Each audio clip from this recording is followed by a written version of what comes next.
में दो पक्के दोस्त रहते थे। एक था गीदड़ और दूसरा था ऊंट।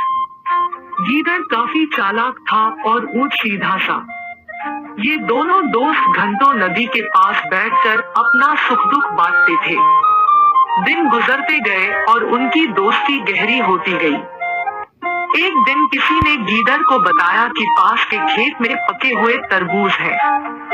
यह सुनते ही गीदड़ का मन ललचा गया, लेकिन वो खेत नदी पार था। अब नदी को पार करके खेत तक पहुंचना उसके लिए मुश्किल था। इसलिए वो नदी पार करने की तरकीब सोचने लगा। सोचते सोचते वो ऊंट के पास चला गया। ऊंट ने दिन के समय गीदड़ को देखकर पूछा, मित्र तुम यहाँ कैसे? हम तो शाम को नदी किनारे मिलने वाले थे। तब गीदड़ ने बड़ी ही चालाकी से कहा, देखो मित्र, पास के ही खेत में पके तरबूज हैं।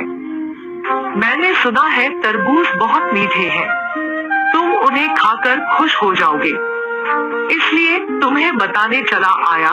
ऊंट को तरबूज काफी पसंद था।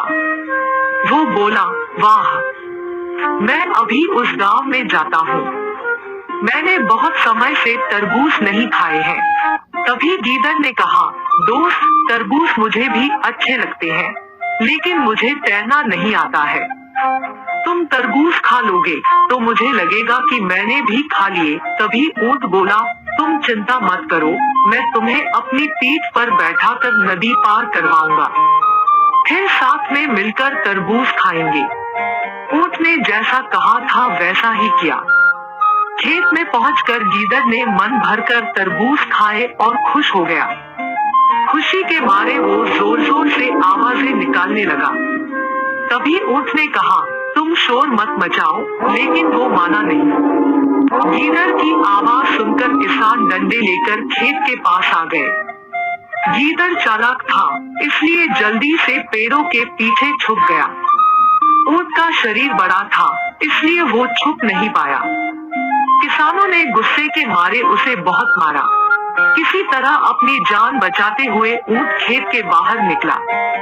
तभी पेड़ के पीछे छुपा गीदड़ बाहर आ गया।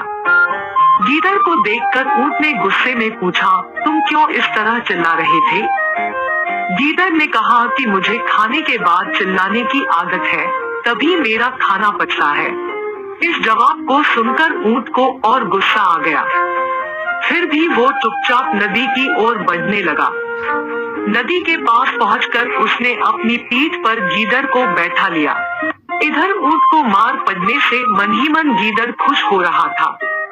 उधर नदी के बीच में पहुंचकर ऊंट ने नदी में डुबकी लगानी शुरू कर दी। गीदड़ डर गया और बोलने लगा, यह क्या कर रहे हो? गुस्से में ऊंट ने कहा, मुझे कुछ खाने के बाद उसे हजम करने के लिए नदी में डुबकी मारनी पड़ती है। गीदड़ को समझ आ गया कि ऊंट उसके किए का बदला ले रहा है। बहुत मुश्किल से गीदड़ पानी से अपनी जान बचाकर नदी किनारे पहुंचा। उस दिन के बाद से गीदड़ ने कभी भी ऊंट को परेशान करने की हिम्मत नहीं की। ऊंट और गीदड़ की कहानी से यह सीख मिलती है कि चालाकी नहीं करनी चाहिए। अपनी करनी खुद पर भारी पड़ जाती है। जो जैसा करता है उसे